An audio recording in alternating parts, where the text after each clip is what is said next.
They detested the cowardice of one and admired the bravery of the other. By S.C. Turnbo.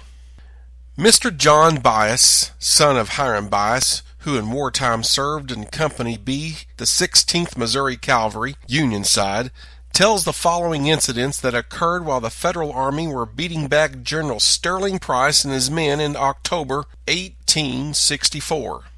"While we were in Kansas City, Missouri," said Mr. Bias, "I saw a soldier bring a Confederate soldier whom he had captured in a hemp stack where the Southerner had attempted to hide himself before the Federal officer.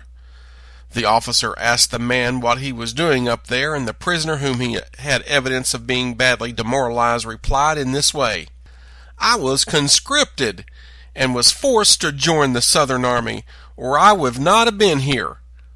Thus he spoke in a whining and begging manner. The officer looked on him in contempt and says, 'You are a coward and do not deserve the treatment due a prisoner of war, and no doubt you joined the rebel army willingly and afraid to acknowledge it.' At this moment, some of the soldiers brought a young man a prisoner before the same officer. He was a brave-looking fellow and did not seem to fear anything. The officer asked the young fellow the same question he had asked the other prisoner, and the young man promptly answered, 'I am here doing my best to drive you devils back and to keep you from pursuing us.' This was given in such a bold and fearless way that all the Federal soldiers who were in hearing gave a big cheer, and a line of blue coats took it up, and loud cheering went up the line. The other man was abused. Some of the men went far enough to kick him. In a few seconds more the officer says to the young man, 'When did you see Pop Price?'